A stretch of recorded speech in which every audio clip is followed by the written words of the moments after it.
ಆತ್ಮೀಯರೇ, ಜನಕನ್ನಡ ವಾಹಿನಿಗೆ ಸ್ವಾಗತ. ಇಂದಿನ ದಿವಸ ಹಿರಿಯ ನಾಗರಿಕರ ಸೇವಾ ಕೇಂದ್ರ ವಾಚನಾಲಯ ಉದ್ಘಾಟನಾ ಕಾರ್ಯಕ್ರಮದ ವರದಿ ಜಗದೀಶ್ ಹುಣಕಲ್ ಅವರಿಂದ.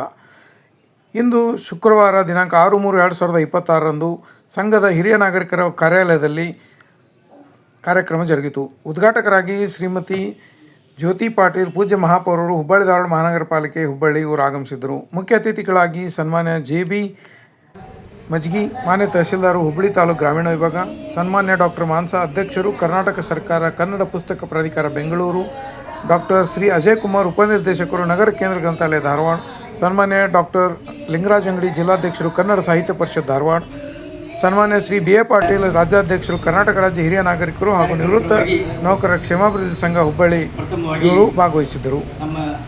ಪೂರ್ತಿ ವಿಡಿಯೋ ಮುಂದೆ ಇದೆ, ದಯವಿಟ್ಟು ವೀಕ್ಷಿಸಿ. ದಯವಿಟ್ಟು ಜನಕನ್ನಡ ವಾಹಿನಿಯನ್ನು ಸಬ್ಸ್ಕ್ರೈಬ್ ಮಾಡಿ, ಲೈಕ್ ಮಾಡಿ, ಶೇರ್ ಮಾಡಿ.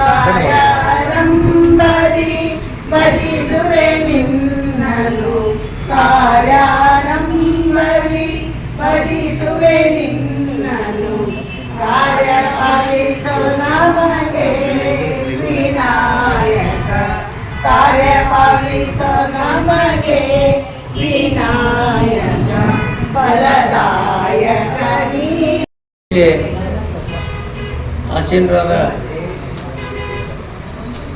ಎಲ್ಲ ಗಣ್ಯ ಮಹನೀಯರನ್ನು ಮತ್ತೊಮ್ಮೆ ನಾನು ಸ್ವಾಗತಿಸಿ ಅಭಿನಂದಿಸಿ, ದಯಮಾಡಿ ಮಾತಾಡಬೇಡ್ರಿ. ಇವತ್ತಿನ ಒಂದು ಕಾರ್ಯಕ್ರಮ ನಮ್ಮ ಸಂಘದ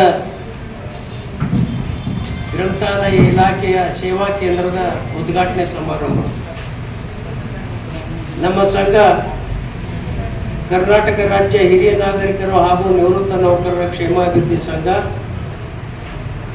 ಇದು ಹುಬ್ಬಳ್ಳಿ ಇದರ ಕೇಂದ್ರ ಕಚೇರಿ.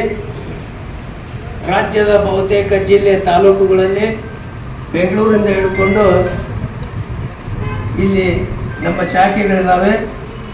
ನಮ್ಮ ಬೆಂಗಳೂರು ಶಾಖೆಯ ಪ್ರಧಾನ ಕಾರ್ಯದರ್ಶಿಗಳಂತ ಡಾಕ್ಟರ್ ಪೂರ್ಣಚಂದ್ರ ಅವರು ದಯಮಾಡಿ ಒಂದು ಚೇರ್ ಹಾಕಿ. ಇವರು ಹೈಕೋರ್ಟ್ ಅಡ್ವೊಕೇಟ್ ಕೂಡ ಹೌದು. ಚೇರ್ ಹಾಕಿ. ಪ್ರಾರಂಭವಾಗೋದಕ್ಕೂ ಒಂದು ಹಿನ್ನೆಲೆ ಇದೆ ಅಂತಲೇ ಹೇಳಬೇಕು. ಯಾಕಂದರೆ ಈ ಸ್ಥಳದಲ್ಲಿ ಮೊದಲ ಆ ಸರಸ್ವತಿ ಇದ್ಲು, ಮೊದಲ ಗ್ರಂಥಾಲಯ ಇತ್ತು.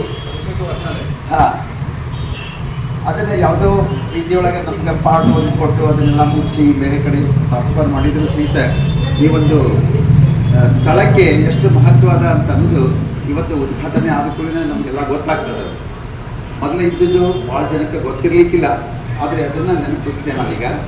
ಇಂಥ ಒಂದು ಗ್ರಂಥಾಲಯಕ್ಕೆ ಪ್ರಖ್ಯಾತ ಕವಿಗಳಾದ ನಂದೂರವರು, ಈ ಒಂದು ಮಹಂತಪ್ಪ ನಂದೂರವರು ಕೊಡುಗೆ ಕೊಡ್ಲಿಕ್ಕತ್ತಿದ್ದಾರೆ. 2 ಬುಕ್ ಅವರೇ ಬರೆದಿದ್ದು ಕೊಡುಗೆ ಕೊಡ್ಲಿಕ್ಕತ್ತಿದ್ದಾರೆ. ಆ ಕೊಡುಗೆಯನ್ನು ಪಾಟೀಲರು ಸ್ವೀಕರಿಸಬೇಕು ಅಂಥೇಳಿ ಈ ನಿಟ್ಟಿನೊಳಗೆ ನಾನು ಹೇಳ್ತೇನೆ. ಬಂದಿದ್ದರಿಂದ ತನ್ನ ತಾನೇ ಬೆಳೀತಾ ಇದೆ, ಹಲವಾರಿಗೆ ನನ್ನ ಸೌಲಭ್ಯ ಸಿಗ್ತಾ ಇದೆ. ನಮಗೆ ಮುಖ್ಯವಾಗಿ ಟೈಮ್ ಪಾಸ್ ಮಾಡೋಕ್ಕೆ ಓದಬೇಕಾದಂಥ ಸೌಲಭ್ಯ ಬೇಕಾಗಿತ್ತು. ಅದನ್ನು ಈಗ ನಮಗೆ ಇಲ್ಲಿ ದೊರಕಿಸಿಕೊಟ್ಟಿದ್ದಾರೆ ನಮ್ಮ ಮೇಯರು ಮತ್ತು ನಮ್ಮ ಡೆಪ್ಟಿ ಡೈರೆಕ್ಟರ್ ಅಜಯ್ ಕುಮಾರ್ ಅವರು. ನಮಗೆ ವಿಶೇಷವಾಗಿ ಇವತ್ತು ಡಾಕ್ಟರ್ ಮಾನ್ಸಾ ಅವರು ಬೆಂಗಳೂರಿನ ಕನ್ನಡ ಪುಸ್ತಕ ಪ್ರಾಧಿಕಾರದ ಅಧ್ಯಕ್ಷರು. ಅವರಲ್ಲೇ ನನ್ನೊಂದು ಮನವಿ ಇದೆ. ಏನಂತಂದ್ರೆ, ನಿಮ್ಮ ಕನ್ನಡ ಪುಸ್ತಕದೊಳಗೆ ಪ್ರಿಂಟ್ ಮಾಡಿ ಸಿಲೆಬಸ್ ಮಾಡ್ಬೇಕಾದ್ರೆ 1ನೇ ಪಾಠದಿಂದ ಹಿಡಿದು ಹಿರಿಯ ನಾಗರಿಕರ ಬಗ್ಗೆ ನೈತಿಕ ಪಾಠಗಳನ್ನು ಉದ್ದು ಮಾಡೋ. ಇದು ಕೇಂದ್ರ ಸರ್ಕಾರದವ್ರದ್ದು ಪಾಲಿಸಿ ಮ್ಯಾಟರ್ ಒಳಗೆ ರಾಜ್ಯ ಸರ್ಕಾರ ಇಂಪ್ಲಿಮೆಂಟ್ ಮಾಡಿಲ್ಲ. ಯಾಕೆ ಈ ರೀತಿ ದೌರ್ಜನ್ಯ ನಡೀತಾವಂದ್ರೆ, ಮಕ್ಕಳು ಶಾಲೆಗೆ ಬಂದ ಮೇಲೆ ಬಹಳಷ್ಟು ತಂದೆ ತಾಯಿ ಸಂಪರ್ಕಕ್ಕೆ ಹೋಗ್ತಾರೆ. ಎಲ್ಲರೂ ಹಾಸ್ಟೆಲ್ ಸೇರಿಸ್ಬಿಡ್ತಾರೆ, ನೌಕರಿ ಇರ್ತಾರೆ, ಗಂಡ ಹೆಂಡತಿ ಹೋಗ್ಬಿಡ್ತಾರೆ. ತಂದೆ ತಾಯಿ ಬಗ್ಗೆ ಮೌಲ್ಯಗಳು ಯಾರಿಗೂ ಗೊತ್ತೇ ಇರೋದಿಲ್ಲ. ಅದಕ್ಕೆ ತಂದೆ ಅಂದರೆ ಯಾರು, ತಾಯಿ ಅಂದರೆ ಯಾರು, ಏನು ಶ್ರಮ ಪಡಿಸ್ತಾರೆ ಅವ್ರು ನಾವು ಯಾವ ರೀತಿಯಿಂದ ನೋಡ್ಕೊಳ್ಬೇಕು, ಇದನ್ನು ಪಠ್ಯ ಪುಸ್ತಕವನ್ನು ಸೇರಿಸ್ಬೇಕಂತ ತಿಳ್ಕೊಂಡು ನಾವು ಭಾಳಷ್ಟು ಹೋರಾಟ ಮಾಡಿದ ಮೇಲೆ ಈಗ ಬರ್ತಾ ಇದೆ. ದಯಮಾಡಿ ತಾವು ಮುಂದಿನ ದಿನಗಳಲ್ಲಿ ಇದನ್ನು ಒಂದು ಸೇರ್ಸಾಕಿ ಇದನ್ನು ಮಾಡಬೇಕು. ಮತ್ತು ಇದಕ್ಕಾಗಿ ನಾವು ಹೋರಾಟ ಮಾಡಿದಾಗ ಕೇಂದ್ರ ಸರ್ಕಾರ $1.5 ಕೋಟಿ ರೂಪಾಯಿ ಬಿಡುಗಡೆ ಮಾಡಿ ರಾಜ್ಯ ಸರ್ಕಾರಕ್ಕೆ ಡೈರೆಕ್ಷನ್ಸ್ ಕೊಟ್ಟರು. ಅದರೊಳಗೆ ಇದು ಒಂದಿದೆ, ಎಲ್ಲ ಶಾಲಾ ಮಕ್ಕಳಿಗೆ ಉಚಿತವಾದಂಥ ಒಂದು ಲೆಸನ್ ಕೊಡ್ತಕ್ಕಂಥ ವ್ಯವಸ್ಥೆಯನ್ನು ಸರ್ಕಾರ ಮಾಡಿದ. ಅದನ್ನ ಅಧಿಕಾರಿಗಳು ಟ್ರೈನಿಂಗು ಕೊಟ್ಟಿದ್ದಾರೆ. ಎಲ್ಲ ಶಾಲೆಗಳಿಗೆ ಹೋಗಿ ಮಕ್ಕಳಿಗೆ ತಂದೆ ತಾಯಿ ಗುರುಗಳ ಬಗ್ಗೆ ಗೌರವ ಭಾವನೆ ಹೇಗಿರಬೇಕು, ಯಾಕೆ ನಡ್ಕೋಬೇಕು, ಇದನ್ನೆಲ್ಲ ನೀತಿ ಪಾಠವನ್ನು ಹೇಳ್ತಕ್ಕಂಥ ಇದು ಈಗಾಗಲೇ ಸರ್ಕಾರದೊಳಗೆ ಯೋಜನೆ ಬಂದೈತಿ. ಅದ್ರ ಪಠ್ಯ ಪುಸ್ತಕದೊಳಗೆ ಬಂದಿಲ್ಲ. ಅದಕ್ಕೆ ದಯಮಾಡಿ ತಾವು ಕೂಡ ಇದನ್ನ ಪಠ್ಯ ಪುಸ್ತಕ ಸೇರಿಸುವ ಹಾಗೆ ಒಂದು ವ್ಯವಸ್ಥೆಯನ್ನು ಮಾಡಬೇಕು ಅಂತ ಹೇಳಿಬಿಟ್ಟು, ನಮ್ಮ ಮಠದವರು ಉಪಾಧ್ಯಕ್ಷರು ಇವ್ರು ನೋಡ್ರಿ, ಇಲ್ಲಿ ಲೋಕಾಪುರದವರು ಇಂಡಸ್ಟ್ರಿಯಲಿಸ್ಟ್ ಏನೂ ಕಡಿಮೆ ಆಗಿಲ್ಲ. ತಮ್ಮದೇ ಒಂದು ಸ್ವಂತ ಗಾಡಿ ತಗೊಂಡು ಊರು ಹಳ್ಳಿ ಅಡ್ಡಾಡಿ ಹಿರಿಯ ನಾಗರಿಕರನ್ನ ಜಾಗೃತಿ ಮಾಡ್ತಾರೆ.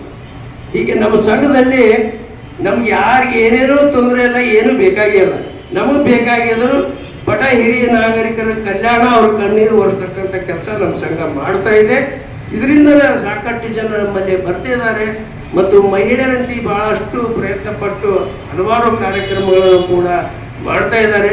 ಅದಕ್ಕೆ ಇವರೆಲ್ಲರಿಗೂ ನಾವು ಧನ್ಯವಾದಗಳನ್ನು ಅರ್ಪಿಸಿ ಮತ್ತೊಮ್ಮೆ ವೇದಿಕೆ ಮೇಲೆ ಬಂದಂಥ ತಮ್ಮೆಲ್ಲರಿಗೂ ಕೂಡ ಮತ್ತೊಮ್ಮೆ ಅಭಿನಂದನೆ ನನ್ನ ಒಂದು ಪ್ರಾಸ್ತಾವಿಕ ನುಡಿಗಳನ್ನು ಮುಗಿಸ್ತಾ ನಮಗೆ ಎಲ್ಲರಿಗೂ ನಮಸ್ಕಾರ, ಧನ್ಯವಾದ.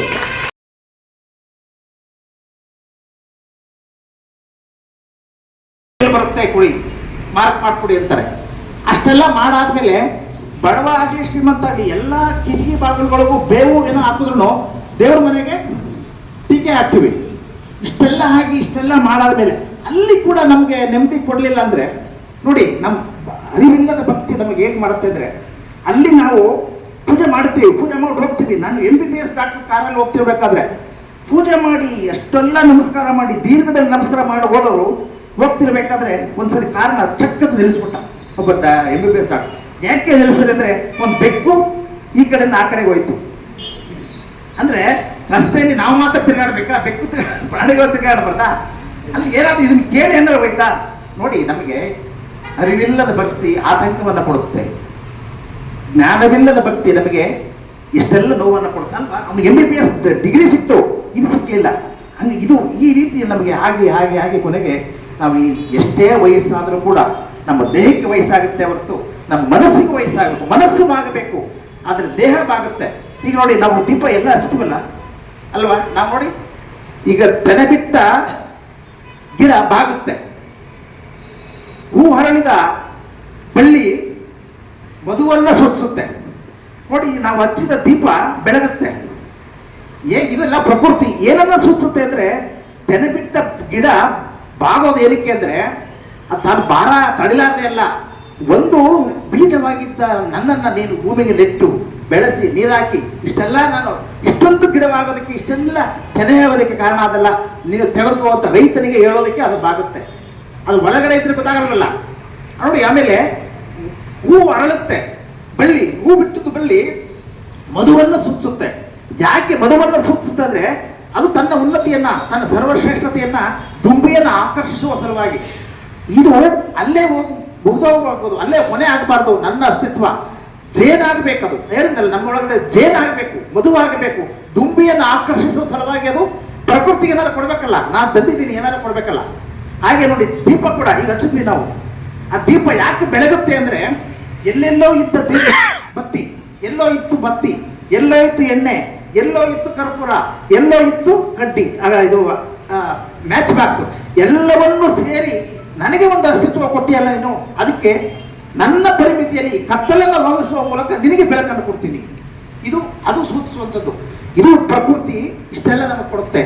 ಆದರೆ ನಾವು ಮಾತ್ರ, ಮನುಷ್ಯರು ಮಾತ್ರ ಅದಕ್ಕೆ ತದ್ವಿರುದ್ಧವಾಗಿ ನೋಡ್ತೀವಿ. ನೋಡಿ, ಎಲ್ಲಿ ತಗ್ಗಬೇಕೋ ಅಲ್ಲಿ ಹಿಗ್ತೀವಿ, ಎಲ್ಲಿ ಕುಗ್ಗಬೇಕೋ ಅಲ್ಲಿ ಎಗರಿ ಬೀಳ್ತೀವಿ, ಎಲ್ಲಿ ಅಭಿಮಾನ ಪಡಬೇಕೋ ಅಲ್ಲಿ ಅಹಂ ಪಡ್ತೀವಿ. ಈಗ ನಾವು ಮಕ್ಕಳನ್ನು ಬೆಳೆಸಿದ್ವಿ, ನಿಜ, ನಮ್ಮ ಕರ್ತವ್ಯ.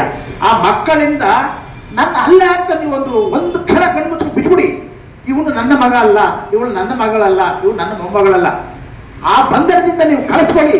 ಆ ಕ್ಷಣದಿಂದ ನಿಮ್ಮ ಮನಸ್ಸಿನಲ್ಲಿ ಉತ್ಪತ್ತಿಯಾಗುವ ಆ ಆನಂದವನ್ನ, ಆ ಐಶ್ವರ್ಯವನ್ನ, ಆ ಸಂಪತ್ತನ್ನ ಎಲ್ಲ ನೀವು ಅನುಭವಿಸ್ತೀರಿ. ಇನ್ನೊಬ್ಬರು ಕೊಡೋದಲ್ಲ, ಇನ್ನೊಬ್ಬರು ಕೊಟ್ಟದ್ದು ನಿಮಗೆ ಸುಖ ನೀಡೋಲ್ಲ. ನಾವು ಪಡ್ಕೊಂಡದ್ದು ಮಾತ್ರ ನಮ್ಮ ಸುಖ ನೀಡೋದು. ಆ ಹಂತವನ್ನ ನೀವು ಪಡ್ಕೊಳ್ಬೇಕು. ಇವತ್ತಿಂದ ಮಾಡಿ. ಏನೂ ಅಲ್ಲ ನಂದು. ನೀವು ಮನೆ ಅಂತಂದಾಗ ನಿಮ್ಮಿಂದ ಮನೆ ಹೊರಟೋಗುತ್ತೆ. 100% ಪಡ್ಕೊಳ್ಳಿ. ನೀವು ನನ್ನ ಮಗ ಅಂದಾಗ ಮಗ ನಿಮ್ಮನ್ನು ದ್ವೇಷ ಶುರು ಮಾಡ್ಬಿಡ್ತಾರೆ.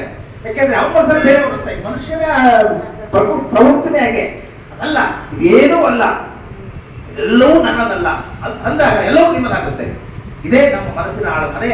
ಆ ಅನುಭವಕ್ಕೂ ಬಯಸಿದಾಗ ನಮ್ಮನ್ನು ಯಾರೂ ನೋಯಿಸಕ್ಕಾಗಲ್ಲ.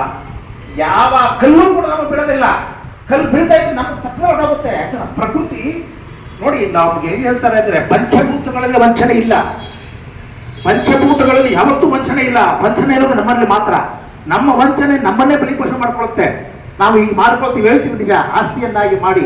ಆಸ್ತಿಯನ್ನಾಗಿ ಮಾಡುವ ಹಂತವನ್ನ ನಾವು ಈಗ ಮಾಡ್ಕೊಳಕ್ಕೆ ಆಗಲ್ಲ, ಆವಾಗಲೇ ಮಾಡ್ಕೋಬೇಕಾಗಿತ್ತು. ಅದಾಗಲಿಲ್ಲ. ಈಗ ಆಸ್ತಿಯನ್ನಾಗಿ ಮಾಡಿ ಅದು ಸುಸ್ತನ್ನಾಗಿ ಮಾಡ್ಕೋಬೇಡಿ ಅಷ್ಟೇ. ಆಸ್ತಿಯನ್ನಾಗಿ ಮಾಡಾಯ್ತು, ಏನಾಗೋಯ್ತು.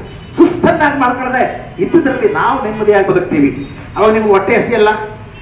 ನಿಮಗೆ ಮಾತ್ರ ತೆಗೆದುಕೊಳ್ಳದೇ ಇದ್ರೆ ನಿಮಗೆ ನಿಮ್ಮಲ್ಲಿ ಇರುವಂತ ಟಿಗರ್ ಆಗಲ್ಲ. ಒಂದು ಮಾತ್ರ ತೆಗೆದುಕೊಳ್ಳದೇ ಇದ್ರೆ ನಿಮ್ಮ ಮನಸ್ಥಿತಿ ಚೆನ್ನಾಗಿರುತ್ತಲ್ಲ, ನಿಮ್ಮ ಪರಿಸ್ಥಿತಿ ಚೆನ್ನಾಗಿರುತ್ತೆ. ನಿಮ್ಮ ಪರಿಸ್ಥಿತಿ ಉನ್ನತಿ ಆದಾಗ ಇಡೀ ನಿಮ್ಮ ಬದುಕಿನ ಉನ್ನತಿ ಅಲ್ಲಿಂದ ಶುರುವಾಗುತ್ತೆ. ಅದೇನು ಚಿಕ್ಕ 16 ವರ್ಷದಿಂದಲೇ ಇರಬೇಕಲ್ಲ. ಆ ಮನಸ್ಥಿತಿ 66 ವರ್ಷದಿಂದಲೂ ಪಡ್ಕೋಬಹುದು. ಈ ಹಂತ ತಲುಪಿದಾಗ ಇಂಥ ಸಂಘಗಳಿಗೆ, ಇಂಥ ಸಂಘದ ಶ್ರೇಯಸ್ಸಿಗೆ ಮಾನ್ಯತೆ ಸಿಗುತ್ತೆ. ನೀವು ಇಲ್ಲಿ ಭಾಗವಹಿಸಿದ ಎಲ್ಲರಿಗೂ ಕೂಡ ಒಂದು ಧನ್ಯತೆ ಬರುತ್ತೆ. ಅಂಥ ಧನ್ಯತೆ, ಮಾನ್ಯತೆ ಎಲ್ಲರೂ ಸೇರಿ ಅನುಭವಿಸೋಣ ಅಂತ ಹೇಳಿ ಈ ಇಷ್ಟೊಂದು ಆತ್ಮೀಯವಾಗಿ ಅವಕಾಶ ಕೊಟ್ಟ ವೇದಿಕೆಯ ಗಣ್ಯರಿಗೂ ಎಲ್ಲವನ್ನು ಮಾತನ್ನು ಕೇಳಿದ್ರೆ ನಿಮಗೂ ವಂದಿಸಿ ನನ್ನ ಮಾತನ್ನು ಮುಗಿಸ್ತಾ ಇದ್ದೀನಿ. ಜೈ ಬೇಗ.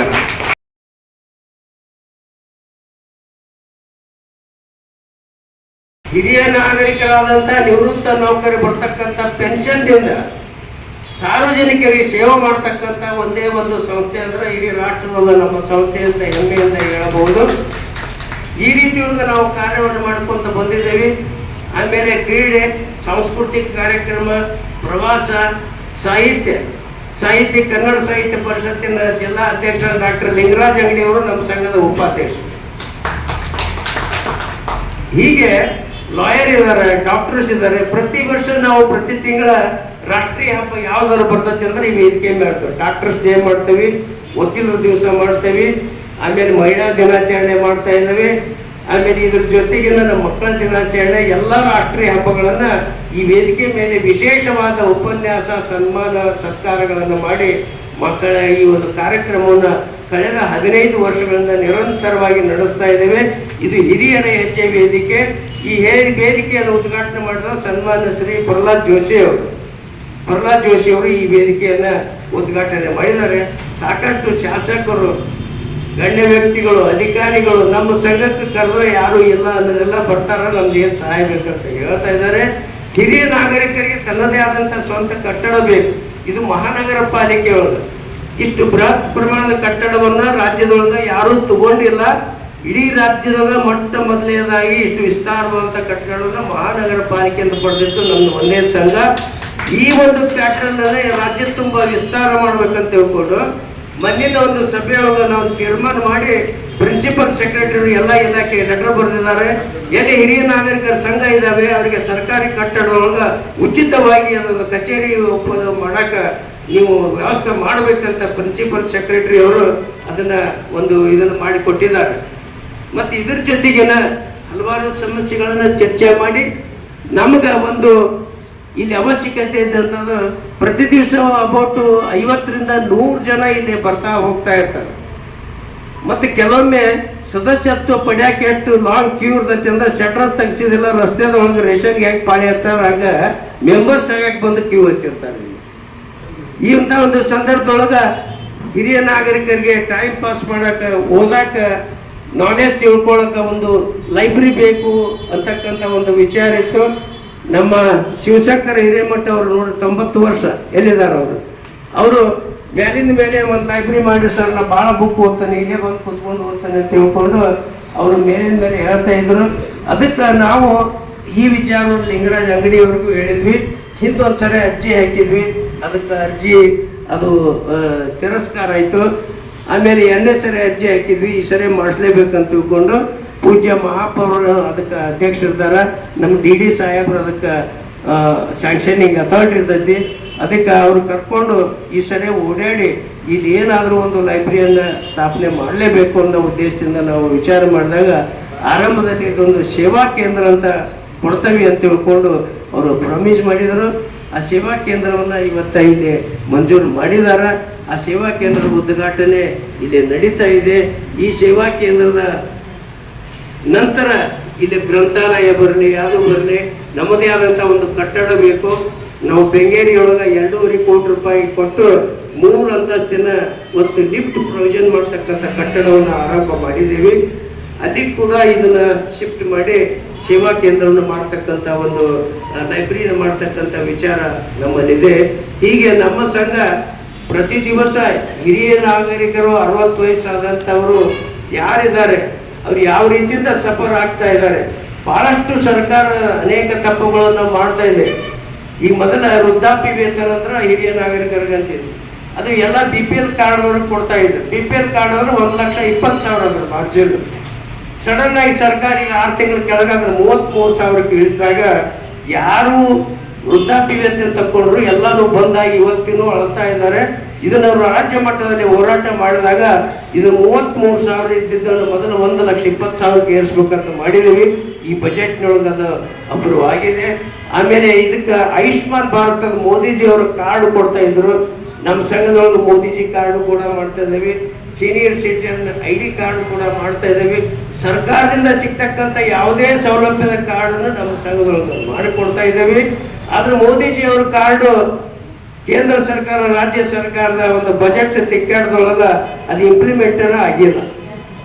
ಇದಕ್ಕೆ ನಾವು ಬಹಳಷ್ಟು ಸರ್ಕಾರದ ಫೈನಾನ್ಸ್ ಸೆಕ್ರೆಟರಿ ಅಂತ ಇದನ್ನು ಮಾಡಿದಾಗ ಸಂತೋಷ. ಅಂದ್ರೆ ಇವತ್ತಿನ ಬಜೆಟ್ನೊಳಗ ಮೋದಿ ಅವರ ಆಯುಷ್ಮಾನ್ ಭಾರತಕ್ಕೆ ಸರ್ಕಾರ ದುಡ್ಡನ್ನು ಕೊಟ್ಟಿದೆ. ಏಪ್ರಿಲ್ 1ನೇ ತಾರೀಕಿನಿಂದ 5 ಲಕ್ಷ ರೂಪಾಯಿ ತನಕ 70 ವರ್ಷ ದಾಟಂಥವ್ರಿಗೆ ಎಲ್ಲ ಹಾಸ್ಪಿಟಲ್ ಫ್ರೀ. ಮತ್ತು ಇದಕ್ಕೆ ವಿಶೇಷತೆ ಅಂದರೆ ಇನ್ಕಮ್ ಮಾರ್ಜಿನ್ ಇಲ್ಲ. ನೀವು ಕೋಟ್ಯಾಧೀಶರು ಬಡವರಿದ್ರು ಎಲ್ಲರಿಗೂ 5 ಲಕ್ಷ ರೂಪಾಯಿ ತನಕ ಟ್ರೀಟ್ಮೆಂಟ್ ಕೊಡ್ತಕ್ಕಂಥ ವ್ಯವಸ್ಥೆ ಇದಾಗೈತಿ. ಇವನ್ನೆಲ್ಲ ನಾನು ಯಾಕೆ ಹೇಳ್ತೇನೆ, ನಮ್ಮ ಸಂಘ ನಿರಂತರವಾಗಿ ಸರ್ಕಾರ ಕೂಡ ಸಾರ್ವಜನಿಕ ಸಂಸ್ಥೆ ಕೂಡ 90 ದಿವಸದೊಳಗೆ ಜಜ್ಮೆಂಟ್ ಆಗ್ತದೆ. ಇದ್ರ ಇನ್ನೊಂದು ವೈಶಿಷ್ಟ್ಯ ಅಂತಂದ್ರೆ ವಕೀಲರಿಗೆ ಅಡ್ವೊಕೇಟ್ಗೆ ಎಂಟ್ರಿ ಕೊಟ್ಟಿಲ್ಲ ಈ ಕೋರ್ಟ್ಗಳು. ಕಾರಣ ಏನಂದ್ರೆ ಅಡ್ವೊಕೇಟ್ ಬಂದ್ರಂದ್ರೆ ಬರೀ ಮುದ್ದತ್ ಹಾಕಿಸ್ತಾರ, ದುಡ್ಡು ಹೊಡಿತಾರ, ಮತ್ತು ಇವ್ರ ಕಡೆದನ್ನ ಕೇಸ್ ಮಾಡಿಸ್ಕೊಳ್ಳಿ, 2 ಪಾರ್ಟಿಗೆ ಮಿಕ್ಸಪ್ ಆಗಿ ಸುಮ್ಮನೆ ಬೆಳೆಸ್ತಾರೆ. ಅದಕ್ಕೆ ಸರ್ಕಾರ ಇದು ದೂರದೃಷ್ಟಿ ಇಟ್ಕೊಂಡು ಈ ಒಂದು ಟ್ರಿಬ್ಯುನಲ್ದೊಳಗೆ ಅಡ್ವೊಕೇಟ್ಗೆ ಎಂಟ್ರಿ ಕೊಟ್ಟಿಲ್ಲ. ಹಾಗಾದ್ರೆ ಅಡ್ವೊಕೇಟ್ಗೆ ಎಂಟ್ರಿ ಕೊಡ್ಲಿಕ್ಕೆ ಕೇಸ್ ಹೆಂಗೆ ನಡೀತೈತಿ? ಆ ಕೇಸ್ ನಡೆಸ್ತಕ್ಕಂಥ ಪವರನ್ನು ಅಡ್ವೊಕೇಟ್ ಬದಲಾಗಿ ಹಿರಿಯ ನಾಗರಿಕರ ಸಂಘಕ್ಕೆ ಕೊಟ್ಟಿದ್ದ. ಹೀಗಾಗಿ ಯಾವ ಹಿರಿಯ ನಾಗರಿಕರ ಸಂಘ ಸರಿಯಾಗಿ ಕೆಲಸ ಮಾಡ್ತೈತಿ ಅಲ್ಲೇ ತಾನಾಗಲೇ ಕೇಸುಗಳು ಹುಡುಕೊಂತ ಬರ್ತಾವೆ. ಅಂಥ ಒಂದು ಕೇಸುಗಳು ನಮ್ಮ ಸಂಘಕ್ಕೆ ಇಡೀ ರಾಜ್ಯದ ತುಂಬ 100ಕ್ಕಿಂತ ಹೆಚ್ಚಿನ ಕೇಸುಗಳನ್ನು ನಾವು ಟ್ರಿಬ್ಯುನಲ್ಗೆ ಇಲ್ಲಿದ್ದಾರೆ ರೆಫರ್ ಮಾಡಿದ್ದೀವಿ. ನಾವೇನು ಮಾಡ್ತೇವೆ, ಕೌನ್ಸಿಲಿಂಗ್ ಮಾಡ್ತೇವೆ, 2 ಪಾರ್ಟಿ ಕರಿತೀವಿ, ರಾಜಿ ಮಾಡಿ ಏನೋ ಸಮಸ್ಯೆ ಇದ್ರ ಬಗೆಹರಿಸಕ್ಕೆ ನೋಡ್ತೇವೆ. ಇಲ್ಲಾಂದ್ರೆ ನಮ್ಮದೇ ಆದಂಥ ಒಂದು ಡ್ರಾಫ್ಟ್ ಮಾಡಿ ಸಮಸ್ಯೆಯನ್ನು ಟ್ರಿಬ್ಯುನಲ್ಗೆ ಕೊಡ್ತೀವಿ. ಟ್ರಿಬ್ಯುನಲ್ಗೆ ಕೊಟ್ಟಾಗ ಅಲ್ಲಿ 3 ತಿಂಗಳೊಳಗೆ ಆರ್ಡರ್ ಆಗ್ತಾವೆ. ಬಹಳಷ್ಟು ಕೇಸುಗಳನ್ನು ನೋಡಿದ್ರೆ 61 ಕೇಸುಗಳಲ್ಲಿ ಹಿರಿಯ ನಾಗರಿಕರ ಕೈ ಬಿಟ್ಟಂಥ ಆಸ್ತಿಯನ್ನು ಪುನಃ ಅವರಿಗೆ ಕೊಡಿಸಿದ್ದೀವಿ, ಎಂಟ್ರಿ ಆಗಿದೆ 61 ಕೇಸುಗಳು. ಈ ಕೆಲಸ ನಾವು ಮಾಡೋದ್ರಿಂದ ಪ್ರತಿ ದಿವಸ ಸಮಸ್ಯೆ ಇದ್ದಂಥವ್ರು, ಮನೆಗೆ ಹೊರಗಾಗ್ತಂಥವ್ರು, ದೋಷಣೆ ಮಾಡ್ತಕ್ಕಂಥವ್ರು, ಆಸ್ತಿ ಕಳ್ಕೊಂಡವರು ನಮ್ಮ ಸಂಘಕ್ಕೆ ಪ್ರತಿ ದಿವಸ ಬರ್ತಾನೆ ಇರ್ತಾರೆ ಇದೆ. ಹೀಗಾಗಿ ಸದಸ್ಯರ ಸಂಖ್ಯೆ ತನ್ನಿಂತಾನೇ ಬೆಳ್ಕೊತಾನೆ ಹೋಗ್ತಾ ಇದೆ. ಮತ್ತು ಇದ್ರ ಜೊತೆಗೆ ಸರ್ಕಾರದೊಳಗೊಂದು ಕಮಿಟಿ ಇದೆ, ಹಿರಿಯ ನಾಗರಿಕರ ಒಂದು ರಕ್ಷಣೆ ಅಥವಾ ಸೌಲಭ್ಯನ ಕೊಡ್ತಕ್ಕಂಥ ಒಂದು ಸರ್ಕಾರದೊಳಗೆ ಪ್ರಿನ್ಸಿಪಲ್ ಸೆಕ್ರೆಟರಿ ಅಧ್ಯಕ್ಷದೊಳಗೆ ಒಂದು ಕಮಿಟಿ ಇದೆ. ಈ ಕಮಿಟಿಯ ಸದಸ್ಯರನ್ನಾಗಿ ಕೂಡ ನಮ್ಮ ಸಂಘ ಅದರೊಳಗೆ ಸದಸ್ಯತ್ವವನ್ನು ಪಡೆದು ಪ್ರತಿಯೊಂದು ಸರ್ಕಾರಿ ಒಂದು ಸಮಿತಿಯ ಸಭೆಗಳಲ್ಲಿ ನಮಗೆ ಆಹ್ವಾನ ಕೊಡ್ತಾರೆ. ಹಿರಿಯ ನಾಗರಿಕರಿಗೆ ಆಗ್ತಕ್ಕಂಥ ಯಾವುದೇ ಸಮಸ್ಯೆಗಳು ಅಲ್ಲಿ ನಾವು ಚರ್ಚೆ ಆಗಿ ಇದಕ್ಕೆ ಈ ರೀತಿ ಕಾನೂನು ತಿದ್ದುಪಡಿ ಆಗಬೇಕು ಅಥವಾ ಜಿಲ್ಲಾಧಿಕಾರಿ ಡೈರೆಕ್ಷನ್ಸ್ ಕೊಡಬೇಕು, ತಹಸೀಲ್ದಾರ್ ಡೈರೆಕ್ಷನ್ಸ್ ಕೊಡಬೇಕು ಅಂತ ಹೇಳಿದಾಗ ಅದನ್ನು ಖಂಡಿತವಾಗಿ ಅವರು ಪಾಸ್ ಮಾಡಿ ಆದೇಶವನ್ನು ಮಾಡ್ತಾ ಇದ್ದಾರೆ. ಅದಕ್ಕೆ ಈಗೆಲ್ಲ ಜಿಲ್ಲಾಧಿಕಾರಿಗಳ ಒಂದು ಅಧ್ಯಕ್ಷತೆಯಲ್ಲಿ ಒಂದು ಸಮಿತಿ ಇದೆ ಈಗ ಈ ಕಾನೂನು ಪ್ರಕಾರ. ಈಗ ಅದನ್ನು ನಾವು ತಾಲೂಕಾ ತಹಸೀಲ್ದಾರ್ ಲೆವೆಲ್ನೊಳಗೂ ಒಂದು ಕಮಿಟಿ ಬೇಕಂತ ಹೇಳಿದಾಗ ಅದು ಕೂಡ ಈ ಬಿಲ್ ಪಾಸ್ ಆಗಿದೆ. ಎಲ್ಲ ತಹಸೀಲ್ದಾರರು ಕೂಡ ತಾಲೂಕಾ ಲೆವೆಲ್ ಒಂದು ಹಿರಿಯ ನಾಗರಿಕರ ಕ್ಷೇಮಾಭಿವೃದ್ಧಿ ಕಾನೂನು ಅಧ್ಯಕ್ಷರಾಗಿ ಕಾರ್ಯವನ್ನು ಮಾಡ್ತಕ್ಕಂಥ ಆದೇಶ ಏಪ್ರಿಲಿಂದ ಜಾರಿಗೆ ಬರ್ತಾ ಇದೆ. ಹೀಗೆ ನಾವು ಒಂದು ಹಿರಿಯ ನಾಗರಿಕರಿಗಾಗಿ ಏನೊಂದು ಸೇವೆಯನ್ನು ಮಾಡ್ತಾ ಇದ್ದೇವೆ. ಗ್ರಾಮಾಂತರದ ಪ್ರದೇಶದಲ್ಲಿ ಬಹುಶಃ ಮತ್ತು ಇದ್ರೊಳಗೆ 50% ಮಹಿಳೆಯರಿದ್ದಾರೆ. ಮಹಿಳೆಯರಿಗೆ ಇದಕ್ಕಿಂತ ಜಾಸ್ತಿ ತೊಂದರೆಗಳು ಬೇರೆ ಯಾರಿಗೂ ಹೇಳೋದನ್ನೇ ಇಲ್ಲ. ಹೀಗಾಗಿ ಮಹಿಳೆಯರ ತೊಂದರೆಗಳನ್ನು ಕೂಡ ನಾವು ಪರಿಹರಿಸಬೇಕಂತ ತಿಳ್ಕೊಂಡು ಮಹಿಳಾ ಸೆಲ್ಲನ್ನು ಮಾಡಿದ್ದೀವಿ. ಈ ಮಹಿಳಾ ಸೆಲ್ಲಿನ ಅಧ್ಯಕ್ಷರಾಗಿ ಡಾಕ್ಟರ್ ಸುನಂದಾ ಬೆನ್ನೂರು ಅವರು ಭಾಳ ಉತ್ತಮವಾದಂಥ ಕಾರ್ಯವನ್ನು ಮಾಡ್ತಾ ಇದ್ದಾರೆ. ಅವರು ಪರ್ಸ್ನಲ್ ಆಗಿ ಕೂಡ national international more than 100 awards ಕೂಡ ಬಂದವು, ಡಾಕ್ಟರೇಟ್ ಪಡೆದಿದ್ದಾರೆ. ಮತ್ತು ಮೊನ್ನೆ ಭುವನೇಶ್ವರೊಳಗೆ all India senior citizen conference ಅಂತ ಹೋದ ವಾರ ನಮ್ಮಲ್ಲಿಂದ ಎಲ್ಲರೂ ಹೋಗಿದ್ವಿ. ಅಲ್ಲಿ ಅವ್ರಿಗೆ ಆ ಭುವನೇಶ್ವರೊಳಗೆ ಆಲ್ ಇಂಡಿಯಾದೊಳಗೆ ಅವ್ರಿಗೊಂದು ಅವಾರ್ಡ್ ಕೊಟ್ಟರು, ಶ್ರೇಷ್ಠ ಹಿರಿಯ ನಾಗರಿಕ ಮಹಿಳಾ ಸದಸ್ಯ ಅಂತ ತಿಳ್ಕೊಂಡು ಅವ್ರಿಗೆ ಗೌರವವನ್ನು ಕೊಟ್ಟು ಅಲ್ಲಿ ಸನ್ಮಾನವನ್ನು ಮಾಡಿದ್ದಾರೆ. ಈ ರೀತಿಯಾಗಿ ಅವರು ತಮ್ಮದೇ ಆದಂಥ ಹಿರಿಯ ನಾಗರಿಕರ ಮಹಿಳೆಯರನ್ನ ಒಂದು ಸಮಿತಿಯನ್ನು ಮಾಡಿಕೊಂಡು ಎಲ್ಲ ಕಾರ್ಯಕ್ರಮಗಳನ್ನು ಸೌಲಭ್ಯಗಳನ್ನು ಯಶಸ್ವಿಯಾಗಿ ಕೊಡ್ತಾ ಬಂದಿದ್ದಾರೆ. ಇದೇ ರೀತಿಯಾಗಿ ನಮ್ಮ ಪುರುಷ ಹಿರಿಯ ನಾಗರಿಕರಿಗೂ ಕೂಡ ಒಂದು ಸಮಿತಿ ಇದೆ. ಅಲ್ಲಿ ಪ್ರೊಫೆಸರ್ MP ಕುಂಬಾರ್ ಅಂತ ತಿಳ್ಕೊಂಡು ಅದರ ಅಧ್ಯಕ್ಷರು. ಅದಕ್ಕೆ ಅವರು ಇದನ್ನ ನೋಡ್ಕೊತಾ ಇದ್ದಾರೆ. ಆಮೇಲೆ ಇನ್ನು ಪಬ್ಲಿಕ್ನೊಳಗೆ ಹಿರಿಯ ನಾಗರಿಕರ ರೈತರು, ಗ್ರಾಮಾಂತರದ ಬಹಳಷ್ಟು ರೈತರಿಗೆ ಏನೂ ಗೊತ್ತಿಲ್ಲ. ಅದಕ್ಕೆ ಹಿರಿಯ ನಾಗರಿಕರ ರೈತ ಸಮಿತಿ ಅಂತ ಮಾಡಿದ್ದೇವೆ. ಆ ಸಮಿತಿಯ ರಾಜ್ಯ ಮಟ್ಟದ ಅಧ್ಯಕ್ಷರಾಗಿ ಶ್ರೀಯುತ ಡಾಕ್ಟರ್ DT ಪಾಟೀಲ್ ಅಂತ ತಿಳ್ಕೊಂಡು ಇವರಿಗೆ ರಾಷ್ಟ್ರ ಮಟ್ಟದೊಳಗೆ ಬಂಗಾರದ ಮನುಷ್ಯ ಅಂತ ಅವಾರ್ಡ್ ಸಿಗ್ತದೆ. ಮೊನ್ನೆ ಕೃಷಿ ವಿಶ್ವವಿದ್ಯಾಲಯದೊಳಗೆ ಗವರ್ನರಿಂದ ಡಾಕ್ಟರೇಟ್ ಪ್ರಶಸ್ತಿ ಬಂದಿದೆ. ಹಲವಾರು ಪ್ರಶಸ್ತಿಗಳು ಕೂಡ ಬಂದಿದ್ದಾವೆ. ಆ ರೈತರಿಗೆ ಏನು ಸಮಸ್ಯೆಗಳನ್ನ ಸ್ಟಡಿ ಮಾಡ್ಕೊಂಡ್ಬಂದು ನಮ್ಮ ಸಂಘದ ಮುಖಾಂತರ ಸರ್ಕಾರಕ್ಕೆ ಕೊಟ್ಟು ಅದನ್ನು ನಾವು ಅವರು ವ್ಯವಸ್ಥೆಯನ್ನು ಮಾಡ್ತಾ ಇದ್ದಾರೆ. ಹೀಗೆ ಕ್ರೀಡಾ ಸಮಿತಿ ಇದೆ. ಎಲ್ಲ ಇದಕ್ಕೂ ಇದು ಪ್ರವಾಸ ಸಮಿತಿ ನಮ್ಮ ಕಾಡಪ್ಪನವರು, ಕ್ರೀಡಾ ಸಮಿತಿ ಅಧ್ಯಕ್ಷ ಹಿರೇಮಠ 90 ವರ್ಷ, ಕ್ರೀಡಾ ಸಮಿತಿಯವರು 90 ವರ್ಷದವರು ಪ್ರತಿ ಎಲ್ಲ ದೇಶಗಳು ಹೋಗಿ ಕ್ರೀಡೆಯನ್ನು ಆಗಿ ಬರ್ತಾರೆ. ಬಹುಶಃ ಪ್ರದೇಶದೊಳಗೆ ಯಾವುದೋ ಒಂದು ಕ್ರೀಡೆ ನಡೆದ್ರೆ, ನ್ಯಾಷನಲ್ ಮಟ್ಟದೊಳಗೆ ಯಾವುದೋ ಒಂದು ಕ್ರೀಡೆ ನಡೆದ್ರೆ ಅದ್ರಾಗ 75% ಬಹುಮಾನ ನಮ್ಮ ಸಂಘದ ಪದಾಧಿಕಾರಿಗಳಿರ್ತವೆ. ಬಹಳಷ್ಟು ಜನ ಇದೆಲ್ಲ ಕ್ರೀಡಾಪಟುಗಳು ಮಹಿಳೆಯರ ಪುರುಷರಿದ್ದಾರೆ. ಹೀಗಾಗಿ ನಮ್ಮ ಸಂಘ ಒಂದು ಬಹಳಷ್ಟು ಅದ್ಭುತವಾದಂಥ ಕಾರ್ಯವನ್ನು ಮಾಡ್ತಾ ಇದೆ. ಇದು ರಾಜ್ಯದಲ್ಲಿ ಇರ್ತಕ್ಕಂಥ ಹಿರಿಯ ನಾಗರಿಕರನ್ನ, ಅದರ ನಿವೃತ್ತ ನೌಕರನ ಒಂದು ಪಾರ್ಟು, ಹಿರಿಯ ನಾಗರಿಕ ಪಬ್ಲಿಕ್ನವ್ರಿಗೆ ಇನ್ನೊಂದು ಪಾರ್ಟು ಜಾಯಿಂಟ್ ಕೆಲಸ ಮಾಡ್ತಾ ಇದೆ. ನಮ್ಮ ಸಂಘದಲ್ಲಿ ಬಹುಶಃ ದೊಡ್ಡ ದೊಡ್ಡ ಅಧಿಕಾರಿ, ರಿಟೈರ್ಡ್ IAS ಆಫೀಸರ್ನ ಗ್ರೂಪ್ ಡಿ ತನಕ ಇದ್ದಾರೆ. ನಮ್ಮೊಬ್ಬ ಪದಾಧಿಕಾರಿಗಳು ಇಲ್ಲಿ ಕೋಳೂರು ಅಂತ ಅಸಿಸ್ಟೆಂಟ್ ಕಮಿಷನರ್, ಇವರು ಕೂಡ ಈ ಸಂಘದಲ್ಲಿ ಇದ್ದಾರೆ, ಪ್ರೊಫೆಸರ್ ಇದ್ದಾರೆ. ಸಂಕ್ಷಿಪ್ತವಾದಂಥ ಪ್ರಾಸ್ತಾವಿಕ ನುಡಿಗಳನ್ನು ನಾನು ಬಯಸ್ತಾ ಇದ್ದೇನೆ. ನಮ್ಮ ಸಂಘ 2006-7 ಇಸ್ವಿಯೊಳಗೆ ನಿವೃತ್ತ ರಾಜ್ಯ ಸರ್ಕಾರಿ ನೌಕರ ಸಂಘದ ಹೆಸರಿನಿಂದ ಆರಂಭ ಆಯಿತು. ಅವಾಗ ಕೇವಲ 165 ಜನ ಸದಸ್ಯರಿದ್ದರು. ಇವತ್ತು ನಮ್ಮ ಸಂಘದ ಸಂಖ್ಯೆ 1,22,600 ಜನ ನಮ್ಮ ಸಂಘದ. ನಮ್ಮ ಸಂಘ ಮೊದಲು ಕೇವಲ ನಿವೃತ್ತ ಸರ್ಕಾರಿ ನೌಕರರ ಸಮಸ್ಯೆಗಳಿಗಾಗಿ, ಬೇಡಿಕೆಗಳಿಗಾಗಿ ಹೋರಾಟ ಮಾಡ್ತೀವಿ 2 ವರ್ಷ. ನಂತರ 2007ನೇ ಇಸ್ವಿಯಲ್ಲಿ ಕೇಂದ್ರ ಸರ್ಕಾರ ಹಿರಿಯ ನಾಗರಿಕರಿಗಾಗಿ ಒಂದು ಕಾನೂನನ್ನು ರಚನೆ ಮಾಡಿ ಹಿರಿಯ ನಾಗರಿಕರ ಕ್ಷೇಮಾಭಿವೃದ್ಧಿ ಕಾನೂನು ಅಡಿಯಲ್ಲಿ ರಾಷ್ಟ್ರದ ಎಲ್ಲ ಹಿರಿಯ ನಾಗರಿಕರಿಗೆ ಹಲವಾರು ಸೌಲಭ್ಯಗಳನ್ನು ಕಾನೂನುಬದ್ಧವಾಗಿ ನೀಡಬೇಕಂತ ಆದೇಶ ನೀಡಿದ ಮೇಲೆ ನಮ್ಮ ಸಂಘ ಎಲ್ಲ ನಿವೃತ್ತ ಸರ್ಕಾರಿ ನೌಕರರು ಹಿರಿಯ ನಾಗರಿಕರಾಗಿದ್ದರಿಂದ ಇವರ ಒಂದು ಚಿಂತನೆಗಾಗಿ ಹಿರಿಯ ನಾಗರಿಕರಿಗೆ ಏನು ಸೌಲಭ್ಯ ಸಿಗ್ತಾವೋ ಅದನ್ನು ಸರ್ಕಾರದಿಂದ ದೊರಕಿಸಿಕೊಡ್ತಕ್ಕಂಥ ಉದ್ದೇಶದಿಂದ ನಮ್ಮ ಸಂಘದ ಹೆಸರನ್ನು 2009ನೇ ಇಸ್ವಿಯಲ್ಲಿ ಕರ್ನಾಟಕ ರಾಜ್ಯ ನಿವೃತ್ತ ಸರ್ಕಾರಿ ನೌಕರರು ಹಾಗೂ ಹಿರಿಯ ನಾಗರಿಕರ ಕ್ಷೇಮಾಭಿವೃದ್ಧಿ ಸಂಘ ಅಂತ ಬದಲಾವಣೆಯನ್ನು ಮಾಡಿದ್ವಿ. ಆರಂಭದಲ್ಲಿ ಡಾಕ್ಟರ್ ಪಾಟೀಲ್ ಪುಟ್ಟಪ್ಪ ಅವರು ಇದನ್ನು ಸಂಘ ಉದ್ಘಾಟನೆ ಮಾಡಿದರು. ಇದನ್ನು ಹಿರಿಯ ನಾಗರಿಕರಂತ ಬದಲಾವಣೆ ಆದಮೇಲೆ ಇದನ್ನು ಮಾನ್ಯ ಜಗದೀಶ್ ಶೆಟ್ಟರ್ ಅವರು ಈ ಒಂದು ಸಂಘವನ್ನು ಉದ್ಘಾಟನೆ ಮಾಡಿದರು. ಆರಂಭದಲ್ಲಿ ನಮ್ಮ ಸಂಘ ಒಂದು ಸಣ್ಣದಾದಂಥ ಒಂದು ನೆಹರು ಸ್ಟೇಡಿಯಂನಲ್ಲಿ ರೂಮ್ನಲ್ಲಿ ಕಾರ್ಯ ಮಾಡ್ತಾ ಇತ್ತು.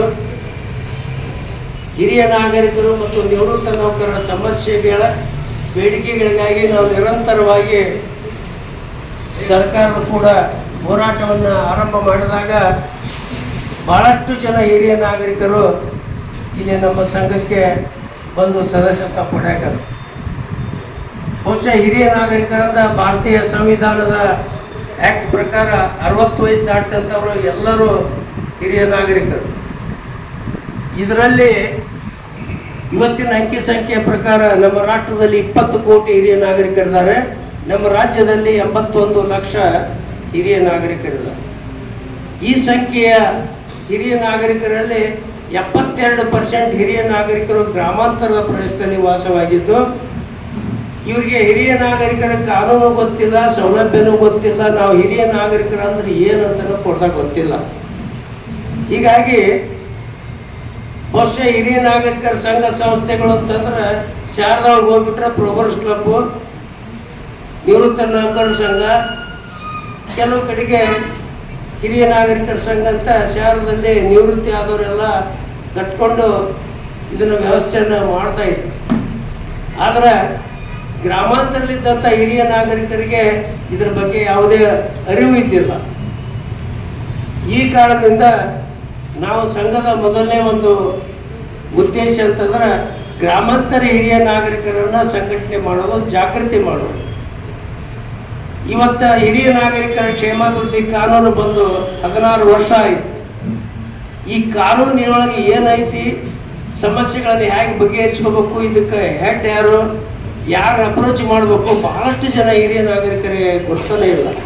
ಬಹುಶಃ ಈ ದೇಶದಲ್ಲಿ ಅತ್ಯಂತ ಬ್ಯೂಟಿಫುಲ್ ಆಗಲಿ ಒಳ್ಳೆಯ ಒಂದು ಕಾನೂನು ಅಂದರೆ ಹಿರಿಯ ನಾಗರಿಕರ ಕಾನೂನು. ಯಾಕೆ ಹೇಳ್ತದೆ ಅಂತಂದ್ರೆ ಹಿರಿಯ ನಾಗರಿಕರಿಗೆ ಏನೊಂದು ಸಮಸ್ಯೆಗಳು ಬರ್ತಾವೆ.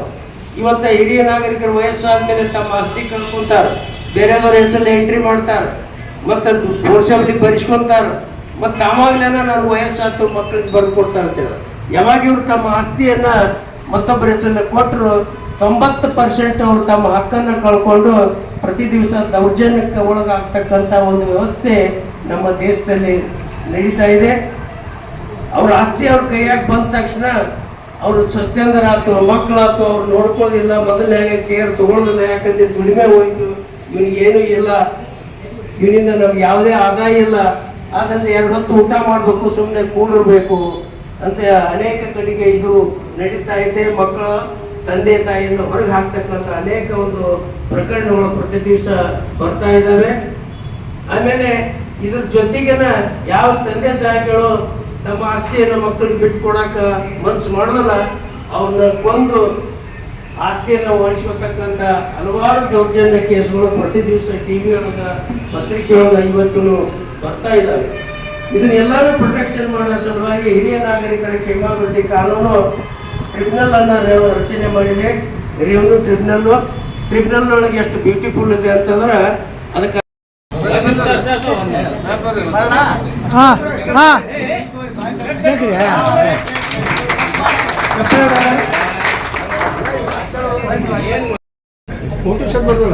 ಈ ಬಾಯಿ ಪೂಜಾ ಟೈಮ್ದಾಗ ಒಟ ಮಂತ್ರ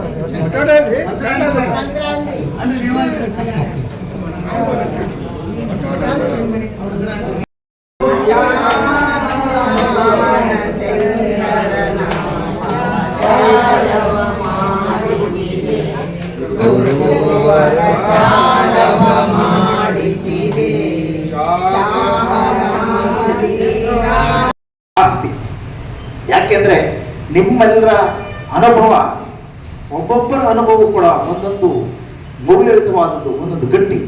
ಆದರೆ ಆ ಅನುಭವಕ್ಕೆ ಮಾನ್ಯತೆ ಬರಬೇಕಾದ್ರೆ ಆ ಅನುಭವವಾಗಿ ನಮ್ಮಲ್ಲಿ ಅನುಭವ ಬಂದು ಬಿಡುತ್ತೆ. ಬಹಳಷ್ಟು ಮನಸ್ಸುಗಳಲ್ಲಿ ಅನುಭವ ಆಗುತ್ತೆ. ಆ ಅನುಭವವಾಗಿಯೇ ಉಳಿದರೆ ಅದು ಸಾಮಾಜಿಕವಾಗಿ ಮಾನ್ಯತೆ ಗಳಿಸ್ಕೊಳ್ಳೋದಿಲ್ಲ. ಆದರೆ ನಮ್ಮ ಅನುಭವ ನಮ್ಮ ಮನಸ್ಸಿನಲ್ಲಿ ಅನುಭಾವತ್ವ ಮೇಲಾಗ ಅನುಭವತ್ವವನ್ನು ಪಡ್ಕೊಂಡಾಗ ಆಗ ಯಾರೂ ಕೂಡ ನಮಗೆ ಮಾನ್ಯತೆ ಕೊಡಿ ಅಂತ ನಾವು ಕೇಳಬೇಕಾಗಿಲ್ಲ. ನಮ್ಮ ಅನುಭವತ್ವವನ್ನು ಮೀರಿದಾಗ ಏರಿದಾಗ ಯಾರೂ ಕೂಡ ನಮಗೆ ಬೆಲೆ ಕೊಡಿ ಅಂತ ನಾವು ಕೇಳಬೇಕಾಗಿಲ್ಲ. ನಮಗೆ ಸನ್ಮಾನ ಮಾಡಿ ಅಂತ ಕೇಳಬೇಕಾಗಿಲ್ಲ. ನಮಗೆ ಗೌರವ ಕೊಡಿ ಅಂತ ನಾವು ಕೇಳಬೇಕಾಗಿಲ್ಲ. ಎಲ್ಲವೂ ಅದೇ ಹುಡುಕೊಂಡು ಬರುತ್ತೆ ಯಾವಾಗ ನಾವು ನಮ್ಮ ಅನುಭವತ್ವ ಏರಿಸಿದಾಗ. ಆದರೆ ಅದಷ್ಟು ಸುಲಭ ಅಲ್ಲ, ಕಷ್ಟ. ಅದನ್ನೇ ಸಾಧನೆ ಅನ್ನೋದು. ನಮಗೂ ಪ್ರಾಣಿಗಳಿಗೂ ಇರುವ ವ್ಯತ್ಯಾಸವೇ ಅದು. ನಾವು ಹುಡ್ತೀವಿ ಈ ಭೂಮಿ ಮೇಲೆ, ಪ್ರಾಣಿಗಳು ಹುಡ್ತವೆ. ಆದರೆ ಪ್ರಾಣಿಗಳು ಪ್ರಾಣಿಗಳಾಗಿಯೇ ಇರ್ತವೆ. ನಾವು ಮಾತ್ರ ಮನುಷ್ಯತ್ವವನ್ನು ಮೀರಬೇಕು ಅನ್ನುವುದು ನಮ್ಮ ಧರ್ಮ. ಆ ಮನುಷ್ಯತ್ವವನ್ನು ಮೀರಿದಾಗ ಸಿಗುತ್ತಲ್ಲ, ನೋಡಿ ನಾವು ಎಲ್ಲೂ ಮಾಡಬೇಕಾಗಿಲ್ಲ. ನಾನು ಎಷ್ಟೋ ಸರಿ ಹೇಳ್ತೀನಿ, ಸ್ವರ್ಗ ನರಕ ಎಲ್ಲಿದೆ ಅಂತಾರಲ್ಲ, ಎಲ್ಲೂ ಇಲ್ಲ, ನಮ್ಮಲ್ಲೇ ಇದೆ. ನಾನು ಎಷ್ಟೋ ಜನರಿಗೆ ಹೇಳಿದ್ದೀನಿ, ಸುಮ್ಮನೆ 10 ನಿಮಿಷ ಕಣ್ಮುಚ್ಚ ಕುತ್ಕೊಂಡ್ರೆ ಸಾಕು. 10 ನಿಮಿಷ ಅಥವಾ 20 ನಿಮಿಷ, 10 ನಿಮಿಷ 20 ನಿಮಿಷ ಯಾರು ನಿಜವಾಗಿ ಕಣ್ಣು ಮುಚ್ಕೊಂಡೇ ಕೂತಿರ್ತಾರೋ ಅವರು ಮಾತ್ರ ಸ್ವರ್ಗವನ್ನು ಅನುಭವಿಸ್ತಾ ಇದ್ದಾರೆ ಅಂತ.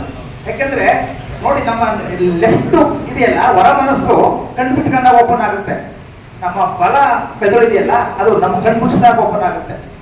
ನಮ್ಮ ಎಡ ಮೆದುಳು 10% ಇದರ ಪವರು. ನಮ್ಮ ಬಲ ಮೆದುಳು ಇದೆಯಲ್ಲ 90%. ಅದ್ರ ಗಾತ್ರದಲ್ಲಿ ಒಂದೇ ಇರುತ್ತೆ, ಪಾತ್ರದಲ್ಲಿ ಮಾತ್ರ ಇದು ಕೇವಲ 10%, ಇದು ಕೇವಲ 90%.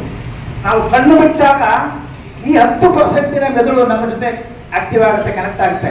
ಆದರೆ ನಾವು ಕಣ್ಣು ಮುಚ್ಚಿದಾಗ ನಮ್ಮ 90% ಮೆದುಳು, ಸುಪ್ತ ಮನಸ್ಸು ಆಕ್ಟಿವ್ ಆಗುತ್ತೆ. ಇಲ್ಲಿ ಕೇಳಿದ್ದು ಇಲ್ಲಿ ಹೊರಟೋಗುತ್ತೆ. ಆದರೆ ಈ ಅನುಭವಿಸಿದ್ದು ನಾವು ಅದರಲ್ಲಿ ಇನ್ವಾಲ್ವ್ ಆಗಿದ್ದು ಇಲ್ಲಿ ಬಂದು ಕೂತ್ಕೊಳ್ಳುತ್ತೆ. ನಾವು ಒಳ್ಳೆಯ ಕೆಲಸ ಮಾಡಿದ್ರು ಇಲ್ಲಿ ಕೂತಿರುತ್ತೆ, ಕೆಟ್ಟ ಕೆಲಸ ಮಾಡಿದ್ರು. ಯಾಕೆಂದ್ರೆ ಕೆಟ್ಟ ಕೆಲಸವನ್ನೂ ಕೂಡ ನಾವು ಅಷ್ಟೇ ಡೀಪಾಗಿ ಮಾಡಿರ್ತೀವಿ. ಆದರೆ ಆ ಒಂದು ತಾದಾತ್ಮ್ಯದಿಂದ ಇವನು ಮಾಡಿ ಎಲ್ಲವೂ ಇಲ್ಲಿ ಬಂದಿರುತ್ತೆ. ಅದಕ್ಕೆ ಹೇಳಿದ್ದು, ನೀವು ಕಣ್ಣು ಮುಚ್ಕೊಂಡು ಕೂತ್ಕೊಳ್ಳಿ, ನಿಮಗೆ ನೀವು ಮಾಡಿದ್ದೆಲ್ಲ ನೆನಪು ಬರುತ್ತೆ. ಒಂದೊಂದು ನೆನಪು ಬಂದಾಗ, ಒಂದೊಂದು ನೀವು ಮಾಡಿದ ಸಣ್ಣ ಪುಟ್ಟ ಒಳ್ಳೆಯ ಕೆಲಸ ನಿಮಗೆ ನೆನಪು ಬಂದಾಗ ನಿಮ್ಮ ಹೃದಯ ಅರಳುತ್ತೆ, ನಿಮ್ಮ ಮುಖದಲ್ಲಿ ಪ್ರಸನ್ನತೆ ಮೂಡುತ್ತೆ, ನಿಮ್ಮ ಮನಸ್ಸು ಆಹ್ಲಾದಕರವಾದ ಸ್ವರ್ಗವನ್ನು ಅನುಭವಿಸುತ್ತೆ, ಶಾಂತತೆಯನ್ನು ಅನುಭವಿಸುತ್ತೆ. ಯಾವಾಗ ಕಣ್ಣು ಮುಚ್ಚಿದಾಗ ಮಾತ್ರ. ಆ ರೀತಿ ಒಳ್ಳೆಯ ನೆನಪುಗಳು ನಿಮ್ಮಲ್ಲಿ ಬಂದರೆ, ನಿಮ್ಮ ಮುಖದಲ್ಲಿ ಒಂದು ನಗು, ಪ್ರಸನ್ನತೆ, ಆಹ್ಲಾದತೆ, ಏನೋ ಒಂದು ಸಂಪ್ರೀತಿ ಬಂದರೆ ಅದೇ ಸ್ವರ್ಗ. ನೋಡಿ, ಎಲ್ಲರಿಗೂ ಬರೋಲ್ಲ ಅದು. ಮುಚ್ಕೊಂಡ ತಕ್ಷಣ ಭಯ ಆಗ್ಬಿಡ್ತದೆ ಅವ್ರಿಗೆ. ಇಲ್ಲಿ ಏನಾಗುತ್ತೆ, ಯಾಕೆಂದ್ರೆ ಅವ್ರು ಮಾಡಿದ ಎಲ್ಲ ಕೆಟ್ಟ ಕೆಲಸಗಳು ಅವಾಗಲೇ ಬರೋದು. ಬೇಡ, ಒಳ್ಳೆಯ ಕೆಲಸ ಹೇಗೆ ಬರುತ್ತೋ ಕೆಟ್ಟ ಕೆಲಸ ಹಾಗೆ ಬರುತ್ತೆ. ಆದರೆ ಅದಕ್ಕೆ ತಡೆಯೋಕ್ಕಾಗಲ್ಲ, ಭಯ ಆಗ್ಬಿಡ್ತದೆ. ಎಷ್ಟೋ ಜನ ನೋಡಿದ್ವಿ. ಅಂದ್ರೆ ನೀವು ಎಲ್ಲ ಹಂಗಿದ್ದೀರಿ ಅಂತಲ್ಲ, ಅದು ಹೇಳ್ತಾ ಇರೋದು. ಮನುಷ್ಯನ ಅದಿರೋದು ಅದೇ ನರಕ. 10 ನಿಮಿಷ ಯಾರೇ ಕಣ್ಣು ಮುಚ್ಕೊಂಡು ಕೂತ್ಕೊಳ್ಳೋಕೆ ಆಗೋದಿಲ್ವೋ ಅದೇ ಅವನ ನರಕ. ಇಲ್ಲ, ನಾ ಕೂತ್ಕೊಂಡು ಬಲ್ಲೆ ಅಂದರೆ ಅದೇ ಸ್ವರ್ಗ. ನರಕ ಸ್ವರ್ಗ ಎಲ್ಲೂ ಇಲ್ಲ, ನಮ್ಮ ಜೊತೆಯಲ್ಲಿದೆ. ಆಮೇಲೆ ನನಗೆ ಇಲ್ಲಿ ನಿಮ್ಮ ಒಂದು ಮಾತು ಬಹಳ ಇಷ್ಟ ಆಯಿತು. ಮಕ್ಕಳನ್ನೇ ಆಸ್ತಿಯನ್ನಾಗಿ ಮಾಡಿ. ಯಾರೋ ನೀವೇ ಬರ್ಸೋದ ಸರ್? ಹಾಂ, ಇದು ನಾವು ಹೇಳ್ತೀವಿ, ಹೇಳೋದು ಸುಲಭ, ಬರ್ಸೋದು ಸುಲಭ. ಆದರೆ ಆ ಮನಸ್ಥಿತಿಯನ್ನು ನಾವು ಗಳಿಸ್ಕೊಳ್ಳೋದು ಅಷ್ಟು ಸುಲಭ ಅಲ್ಲ. ಈ ಮನಸ್ಥಿತಿ ಅಷ್ಟು ಸುಲಭವಾಗಿ ಬರೋದಿಲ್ಲ. ಯಾವತ್ತೂ ಕೂಡ ನಮ್ಮ ಮನಸ್ಥಿತಿಯಂತೆ ನಮ್ಮ ಪರಿಸ್ಥಿತಿ, ನಮ್ಮ ಪರಿಸ್ಥಿತಿಯಂತೆ ನಮ್ಮ ಬದುಕಿನ ಉನ್ನತಿ. ಇವತ್ತು ನಾವೇನಾದ್ರೂ ನಾವೆಲ್ಲರೂ ಕೂಡ ಒಳ್ಳೆಯದನ್ನು ಅನುಭವಿಸ್ತಾ ಇದ್ದೀವಿ, ಖುಷಿ ಅಂತಿದ್ದೀವಿ ಅಂದರೆ ಅದಕ್ಕೂ ನಾವೇ ಕಾರಣ ಆಗಿರ್ತೀವಿ. ನಾವೇನಾದರೂ ದುಃಖ ಅನುಭವಿಸ್ತಾ ಇದ್ದೀವಿ, ನೋವನ್ನು ಅನುಭವಿಸ್ತಾ ಇದ್ದೀವಿ, ಸಂಕಟ ಅನುಭವಿಸ್ತಾ ಅದಕ್ಕೂ ನಾವೇ ಕಾರಣ ಆಗಿರ್ತೀವಿ. ಯಾಕೆಂದರೆ ಎಲ್ಲವೂ ನಮ್ಮಲ್ಲೇ. ನಾವು ಎಲ್ಲರೂ ಬೇಕಾದ್ರೂ ಕೊಟ್ಕೊಡ್ತೀವಿ, ಆದರೆ ನಮ್ಮ ಮನಸ್ಥಿತಿಯನ್ನು ಮಾತ್ರ ಗಳಿಸೋಕೆ ನಾವು ಇಷ್ಟಪಡಲ್ಲ. ಯಾಕೆಂದರೆ ಈಗ ನೋಡಿ, ನಾವು ಹೇಳ್ತಾರೆ ಆಧ್ಯಾತ್ಮ ಅನ್ನೋದು, ಪೂಜೆ, ಈ ಧಾರ್ಮಿಕ ಕೆಲಸ ಅನ್ನೋದು, ಈ ಓದು, ಇದೆಲ್ಲವನ್ನು ನಾವು ಏನು ಮಾಡ್ಕೊಂಡಿದ್ದೇವೆ ಅದು ಕೊನೆ, ಬದುಕಿನ ಕೊನೆಗೆ ಅಂತ ನಾವು ತಿಳ್ಕೊಂಡಿದ್ದೀವಿ. ಇದು ಆಧ್ಯಾತ್ಮ ಇರ್ಬೋದು, ಓದು ಇರ್ಬೋದು, ಸತ್ಸಂಗ ಇರ್ಬೋದು, ಒಳ್ಳೆಯ ಆಲೋಚನೆ ಇರ್ಬೋದು, ಇದು ಕೊನೆಗೆಲ್ಲ ಬರಬೇಕಾಗಿರೋದು ಪ್ರಾರಂಭದಲ್ಲೇ ಬರಬೇಕು. ಪ್ರಾರಂಭದಲ್ಲೇ ಯಾರಿಗೆ ಬರುತ್ತೋ ಕೊನೆಯವರೆಗೂ ಅವ್ರನ್ನ ಯಾರು ಅಲ್ಲಾಡಿಸೋಕ್ಕಾಗಲ್ಲ. ನೀವು ಹೇಳ್ಬೋದು ಆಸ್ತಿ ಕಿತ್ಕೊಂಡ್ರು ಅಂತ. ಆಸ್ತಿ ಕಿತ್ಕೊಳ್ಳುವಂಥ ಮನಸ್ಥಿತಿಯನ್ನು ನಾವೇ ಸೃಷ್ಟಿ ಮಾಡ್ಕೊಂಡಿರ್ತೀವಿ. ನಮ್ಮ ಆ ಹಂತವನ್ನು ನಾವು ಏರಿದಾಗ ಯಾರೂ ಕೂಡ ನಮ್ಮನ್ನು ಅಲ್ಲಾಡಿಸೋಕ್ಕಾಗಲ್ಲ. ಬಂದು ತಿಳ್ಕೊಬಿಡಿ, ಎಷ್ಟು ಅದೊಂದು ಮನಸ್ಥಿತಿ ಗಟ್ಟಿ.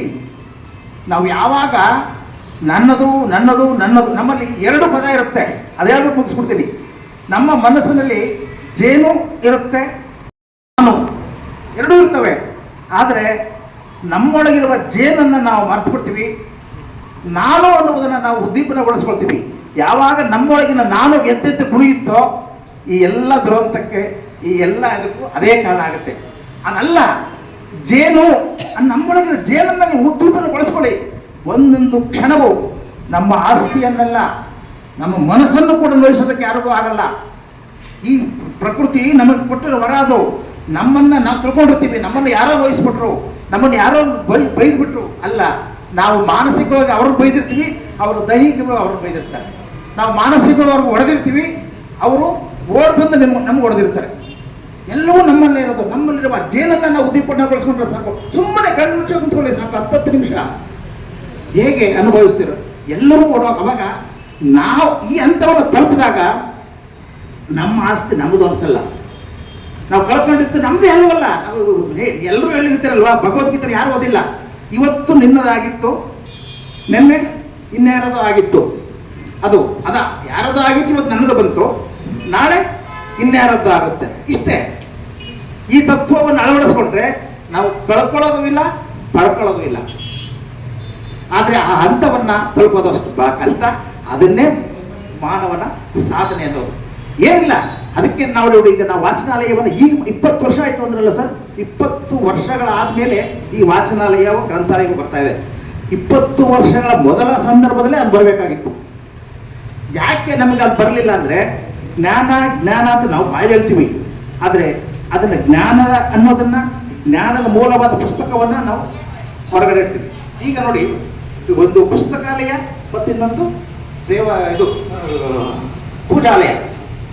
ಪೂಜಾಲಯ ಎಲ್ಲಿದೆ? ನಮ್ಮ ಮನೆಯಲ್ಲಿದೆ. ಜ್ಞಾನಾಲಯವಾದ ಪುಸ್ತಕಾಲಯ ಎಲ್ಲಿದೆ? ಗ್ರಂಥಾಲಯ ಅಲ್ಲ, ನಗರ ಕೇಂದ್ರ ಗ್ರಂಥಾಲಯ, ಜಿಲ್ಲಾ ಕೇಂದ್ರ ಗ್ರಂಥಾಲಯ ಎಲ್ಲಿರ್ಬೇಕಾಗಿತ್ತು? ಅದು ನಮ್ಮ ಮನೆಯಲ್ಲಿರ್ಬೇಕಾಗಿತ್ತು. ಅದು ನಮ್ಮ ಜ್ಞಾನಾಲಯ ಅಂತ ಹೇಳ್ತೀವಿ, ನಾವು ಪೂಜೆ ಮಾಡ್ತೀವಿ ಅಲ್ವಾ? ಪೂಜೆ ಮಾಡೋದ್ರಿಂದ ಅಲ್ಲ, ಅದು ಜ್ಞಾನಾಲಯ ಅಂತ ನಾವು ಒಪ್ಕೊಂಡ್ಮೇಲೆ, ಅದು ನಮ್ಮ ಅರಿವಿನ ಸಾಗರ ಅಂತ ಒಪ್ಕೊಂಡ್ಮೇಲೆ, ಅದು ನಮ್ಮ ಸಂಸ್ಕೃತಿ ಅಂತ ಒಪ್ಕೊಂಡ್ಮೇಲೆ ಎಲ್ಲಿರ್ಬೇಕಾಯ್ತು ಗ್ರಂಥಾಲಯ? ನಮ್ಮ ಮನೆಯಲ್ಲಿರ್ಬೇಕಾಯ್ತು. ಆದರೆ ಜ್ಞಾನಾಲಯ ಇರಬೇಕಾದ ಜಾಗದಲ್ಲಿ ಪೂಜಾಲಯ ಬಂತು, ಪೂಜಾಲಯ ಇರಬೇಕಾದ ಜಾಗದಲ್ಲಿ ಗ್ರಂಥಾಲಯ ಹೊರಗಡೆ ಹೋಗ್ತು.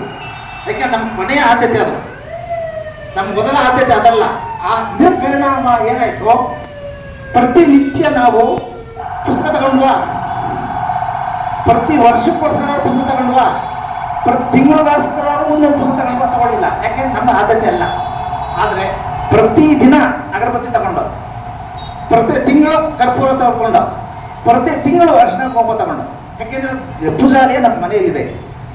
ಇದು ಜ್ಞಾನಾಲಯ ಹೊರಗಡೆ ಇರೋದ್ರಿಂದ ನಾವು ಆಗಲಿಲ್ಲ. ಈ ಅದ್ರ ಪ್ರಯುಕ್ತ ಏನಾಯ್ತು? ಅದ್ರ ಹೋಗ್ಲಿ, ಅದರಲ್ಲಾರು ನಾವು ಒಂದು ಪಾರಮ್ಯತೆಯನ್ನು ಗಳಿಸ್ಕೊಂಡು, ಭಕ್ತಿ ಬೇಕು ನಿಜ.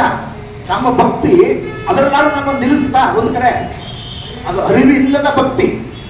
ಜ್ಞಾನದ ಬುನಾದಿಯ ಮೇಲೆ ಭಕ್ತಿಯ ಭವನವನ್ನು ಕಟ್ಟಿದ್ರೆ ನಮ್ಮ ಹಿರಿಯರು, ಅದರಲ್ಲೂ ಜ್ಞಾನವೂ ನಮ್ಮನ್ನ, ಆ ಭಕ್ತಿಯೂ ನಮ್ಮನ್ನು ನಾವು ಉನ್ನತ ಮಟ್ಟಕ್ಕೆ ಏರಿಸ್ತಾ ಇತ್ತು, ಮನಸ್ಥಿತಿಯನ್ನ ಗಟ್ಟಿಗೊಳಿಸ್ತಾ ಇತ್ತು.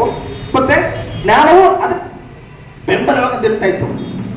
ಈ ಜ್ಞಾನದ ಬುನಾದಿಯ ಮೇಲೆ ಭಕ್ತಿಯ ಭವನ ಕಟ್ಟದೆ ಕೇವಲ ಭಯದ ಹಿನ್ನೆಲೆಯಲ್ಲಿ ಕಟ್ಟಿದ್ರಿಂದ ಇವತ್ತು ನಮ್ಗೆ ಭಕ್ತಿಯೂ ನಮ್ಗೆ ನೆಮ್ಮದಿ ಕೊಡಲಿಲ್ಲ ಅಲ್ವಾ? ಜ್ಞಾನವೂ ನಮ್ಮೊಂದು ದೂರ ಆಗೋಯ್ತು. ನಾವು ಹೇಳ್ತೀವಿ ಜ್ಞಾನದ ಬಗ್ಗೆ, ಇದ್ರಗಟ್ಟಲೆ ಭಾಷಣ ಮಾಡ್ತೀವಿ, ಆದರೆ ಎಷ್ಟು ಪುಸ್ತಕ ಓದ್ತೀವಿ, ಎಷ್ಟು ಜನ ಇರ್ತೀವಿ ನಾವು ಅಲ್ವಾ? ಅದಕ್ಕೆ ನಾನು ಹೇಳೋದು, ಒಂದು ಮನಸ್ಥಿತಿಯನ್ನ ನಾವು ಏನು ಎಲ್ಲಿ ಇರ್ತೀವೋ ಅದ್ರ ಪ್ರಕಾರ. ಈಗ ನೋಡಿ, ನಮ್ಮ ಮನೆಗೆ ಇದೆಲ್ಲ ಮಾಡ್ತೀವಲ್ಲ, ನಾವು ಪೂಜಾ ಸಾಮಾನುಗಳು ತಗೋತೀವಿ, ಎಲ್ಲ ಪ್ರತಿ ಸಾಮಾನು ಜೊತೆ ಅಂಗಡಿಗೆ ಹುಡುಕೊಂಡು ಹೋಗ್ತೀವಿ ಅಲ್ವಾ? ಅಗರಬತ್ತಿ ಇದನ್ನೆಲ್ಲ. ಅದೇ ಪಕ್ಕದಲ್ಲಿ ಏನಾದರೂ ಒಂದು ಪುಸ್ತಕದ ಅಂಗಡಿ ಇದ್ರೆ ಆ ಕಡೆ ನಾವು ತಲೆನೂ ಹಾಕಲ್ಲ. ಅಲ್ಲೇ ಒಂದು ಪುಸ್ತಕ ಮೇಳ ನಡೀತಾ ಇದ್ರು ಕೂಡ ಆ ಕಡೆ ತಲೆನೂ ಹೋಗೋದಿಲ್ಲ. ಯಾಕೆಂದ್ರೆ ನಾವು ಅಲ್ಲಿ ಕನೆಕ್ಟ್ ಆಗಿಲ್ಲ. ನಮ್ಮನ್ನು ನಾವು ಆದ್ರೆ ಅಗರಬತ್ತಿ ನಾವು ಹುಡುಕೊಂಡು ಹೋಗ್ತೀವಿ. ಈ ಅಗರಬತ್ತಿ ಕರ್ಪೂರ ಇವತ್ತು ಏನು ನಾವು ಹಚ್ಚಿದ್ ಬಿಡ್ಬೋದು, ಇವತ್ತು ಅದು ಪರಿಸರಕ್ಕೆ ಮಾರಕ, ಕೆಮಿಕಲ್ಲು. ಆದರೂ ಅದನ್ನ ಬಿಟ್ಟು ನಾವು ಬದುಕೋಕ್ಕಾಗಲ್ಲ. ಯಾಕೆ ಅಂದರೆ ನಾವು, ನಮ್ಮ ಹಿರಿಯರು ನಮ್ಮನ್ನ ಭಕ್ತಿಯ ನೆಲೆಗಟ್ಟಿನ ಮೇಲೆ ನಿಲ್ಲಿಸಿ, ನಮ್ಮನ್ನ ಜೊತೆಗೆ ಭಯವನ್ನು ತುಂಬಿ ಇಷ್ಟೆಲ್ಲ ಅನಾಹುತಗಳನ್ನು ಮಾಡಿ, ಮನೆಗೆ ಈಗಲೂ ಕೂಡ ನಾವು ಆಯ್ತು, ನಾವೆಲ್ಲ ಭಕ್ತಿನ ಒಪ್ಕೊಂಡಿದ್ದೀವಲ್ಲ, ಆ ಭಕ್ತಿಯನ್ನು ಒಪ್ಕೊಂಡ ಮೇಲೆ ನಾವೆಲ್ಲ ಭಕ್ತಿ ಮಾಡಿರ್ತೀವಲ್ವ, ಮನೆಯಲ್ಲಿ ಪೂಜೆ ಮಾಡಿರ್ತೀವಲ್ವ, ನಮ್ಮ ಇಷ್ಟವಾದ ದೈವ, ನಮ್ಮ ಇಷ್ಟವಾದ ದೈವದ ಕುಂತ್ಕೊಂಡು ನಾವು ಧ್ಯಾನ ಮಾಡಿ ಬಂದ ಮೇಲೆ ನಾವು ಹೊರಗಡೆ ಯಾಕೆ ಹೋಗ್ಬೇಕು, ಇನ್ನೊಂದು ಯಾಕೆ ಹೋಗ್ಬೇಕು, ತಿರುಪ್ತಿಗೆ ಯಾಕೆ ಹೋಗ್ಬೇಕು? ನಾವು ಹೇಳ್ತೀವಲ್ವಾ ದೇವನೊಬ್ಬ ನಾಮ ಹಲವು ಅಂತ.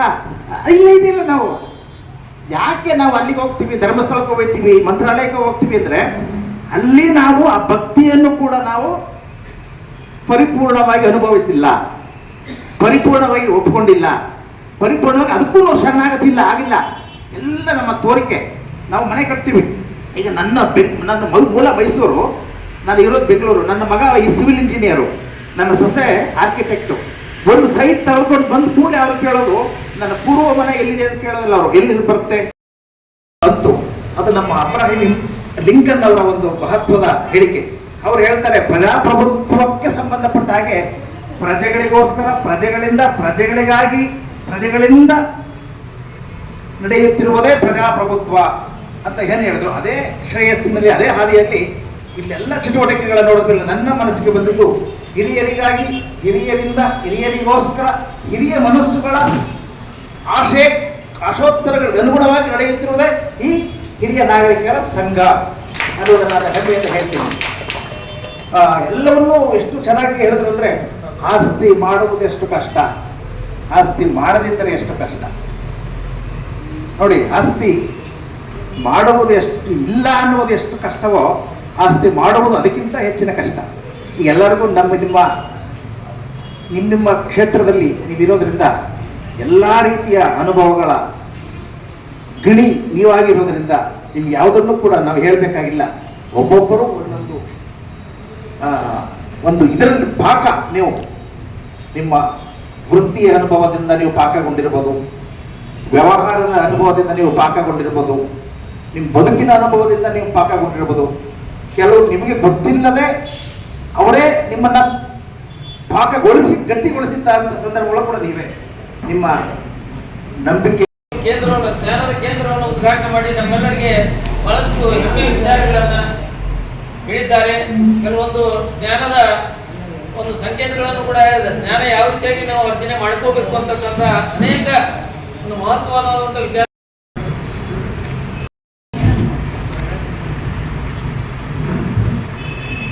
ಲೋಟದಾಗ ಹಾಕಿದ್ರು ಸಹಿತ ಅದು ಅಡ್ಜಸ್ಟ್ ಆಗಿಬಿಡ್ತದೆ, ಆ ಒಂದು ಪಾತ್ರೆಗೆ ಅಡ್ಜಸ್ಟ್ ಆಗಿಬಿಡ್ತದೆ.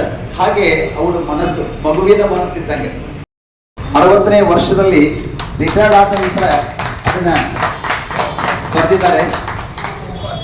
ಆನಂತರ ಇನ್ನೊಂದು ಪುಸ್ತಕ ಕಲ್ಯಾಣವೆಂಬ ಪ್ರಣತಿ, ನೌಕರ ಕ್ಷೇಮಾಭಿವೃದ್ಧಿ ಸಂಘ ಹಾಗೂ ಸಾರ್ವಜನಿಕ ಗ್ರಂಥಾಲಯಕ್ಕೆ ಜಂಟಿ ಸಹಭಾಗಿತ್ವದಲ್ಲಿ ಒಂದು ಸೇವಾ ಕೇಂದ್ರದ ಉದ್ಘಾಟನಾ ಸಮಾರಂಭಕ್ಕೆ ನಮ್ಮ ಉದ್ಘಾಟಕರಾಗಿ ನಮ್ಮ ಮಾನಸ ಸರ್ ಅವರು ಕನ್ನಡ ಪುಸ್ತಕ ಪ್ರಾಧಿಕಾರ ಬೆಂಗಳೂರು ಇರೋ ಆಸೀನರಾಗಿರ್ತಾರೆ. ಅದ್ರ ಜೊತೆಗೆ ಈ ಒಂದು ಸಂಘದ ಅಧ್ಯಕ್ಷರಾದ BA ಪಾಟೀಲ್ ಅವರು ಇರ್ತಾರೆ. ಮತ್ತು ನಮ್ಮ ಜಿಲ್ಲಾ ಕನ್ನಡ ಸಾಹಿತ್ಯ ಪರಿಷತ್ ಅಧ್ಯಕ್ಷರು ಇರ್ತಾರೆ. ಇನ್ನಿತರ ಗಣ್ಯರು ಕೂಡ ವೇದಿಕೆ ಮೇಲೆ ಆಸೀನರಾಗಿರ್ತಾರೆ. ಈ ಒಂದು ಗ್ರಂಥಾಲಯ ಪ್ರಾರಂಭ ಆಗಲಿಕ್ಕೆ, ನಮ್ಮ ಸೇವಾ ಕೇಂದ್ರ ಗ್ರಂಥಾಲಯ ಪ್ರಾರಂಭವಾಗಲಿಕ್ಕೆ ನಮ್ಮ ಲಿಂಗರಾಜ್ ಅಂಗಡಿ ಸರ್ ಆಯಿತು, ನಮ್ಮ ಪಾಟೀಲ್ ಸರ್ ಆಯಿತು, ಬಹಳ ಒಂದು ಪ್ರಯತ್ನದಿಂದ ಮೇಯರ್ ಅವರು ಒಂದು ಯಾವುದೋ ಮೀಟಿಂಗ್ ಮಾಡಿದ್ದೀವಿ ಸರ್, ಈ ಥರ ಮೇಯರ್ ಮೇಡಮ್ ಅವರು ಕೂಡ ತಮ್ಮ ಮೀಟಿಂಗಲ್ಲಿ ಇದನ್ನು ಸೇರಿಸಿ ಅಪ್ರೂವ್ ಮಾಡಲಿಕ್ಕೆ ಬೇಕು ಅಂತ ಹೇಳಿ ನನ್ನ ನಿರ್ದೇಶನ ಹೇಳಿದ್ರು. ಅವ್ರ ನಿರ್ದೇಶನದಂತೆ ತಮ್ಮ ಒಂದು ಮನವಿ ಪತ್ರವನ್ನು ತಾವು ಸಭೆಯಲ್ಲಿ ಸದಸ್ಯರಿರ್ತಾರೆ, ಎಲ್ಲ ಸದಸ್ಯರಲ್ಲಿ ಒಂದು ಅಂಗೀಕರಿಸಿ ಮಾನ್ಯ ಆಯುಕ್ತಾಲಯಕ್ಕೆ ನಮ್ಮ ಲಿಂಗರಾಜ್ ಅಂಗಡಿ ಸರು ಭೇಟಿ ನೀಡಿ ಅಲ್ಲಿಯೂ ಕೂಡ ಅನುಮೋದನೆ ಪಡೆದು ಈ ಒಂದು ಗ್ರಂಥಾಲಯ ಪ್ರಾರಂಭಿಸಲಿಕ್ಕೆ ಭಾಳ ಪ್ರಯತ್ನ ಪಟ್ಟಿದ್ದಾರೆ ಅಂತ ಈ ಒಂದು ಸಂದರ್ಭದಲ್ಲಿ ನಾನು ಹೇಳಕ್ಕೆ ಇಷ್ಟಪಡ್ತೀನಿ. ಈ ಒಂದು ಸಂದರ್ಭದಲ್ಲಿ ಈ ಒಂದು ಗ್ರಂಥಾಲಯವನ್ನು ನಮ್ಮ ಮಹಾಪೌರರು ಆಗಮಿಸಿ ಇದು ಮಾಡಬೇಕಾಗಿತ್ತು. ಅವ್ರೇನೋ ಬಜೆಟ್ ಸೆಷನಲ್ಲಿ ಏನೋ ಬ್ಯುಸಿ ಇದ್ದೀನಿ ಅಂತ ಹೇಳಿದ್ದು ಉದ್ಘಾಟನೆ ಮಾಡಿ ಮುಂದಿನ ದಿನಗಳಲ್ಲಿ ಬಂದು ನಾನು ಇದು ಮಾಡ್ತೀನಿ, ವಿಸಿಟ್ ಕೊಡ್ತೀನಿ, ನಾನು ಶುಭ ಹಾರೈಕೆ ಇರ್ತಾ ಅಂತೇಳಿ ತಿಳಿಸಿರ್ತಾರೆ. ಜೊತೆಗೆ ಈ ಒಂದು ಸಂದರ್ಭದಲ್ಲಿ ಮಾನಸ್ ಅವರು ಇದು ನಮ್ಮ ಗ್ರಂಥಾಲಯ ಉದ್ಘಾಟನೆ ಮಾಡಿದ್ರು, ಅದು ನಮಗೊಂದು ಹೆಮ್ಮೆಯ ವಿಷಯ ಆಗಿದೆ ಅಂತ ಹೇಳಿ ತಿಳಿಸ್ತೀನಿ. ಈ ಒಂದು 4 ಮಾತುಗಳನ್ನು ಆಡಲಿಕ್ಕೆ ಅವಕಾಶ ಮಾಡಿಕೊಟ್ಟಂಥ ತಮ್ಮೆಲ್ಲರಿಗೂ ಹಾಗೂ ಮುಂದಿನ ದಿನಗಳಲ್ಲಿ ತಮಗೆ ಏನು ಗ್ರಂಥಾಲಯ ಸೇವೆ ಬೇಕು ಇನ್ನೂ ಹೆಚ್ಚಿನ ರೀತಿಯಲ್ಲಿ ನಾವು ಒದಗಿಸ್ಲಿಕ್ಕೆ ತಯಾರಿದ್ದೀವಿ ಅಂತ ಹೇಳಿ ಈ ಒಂದು ಸಂದರ್ಭದಲ್ಲಿ ನಾನು ಹೇಳಲಿಕ್ಕೆ ಇಷ್ಟಪಡ್ತೀನಿ. ಧನ್ಯವಾದ.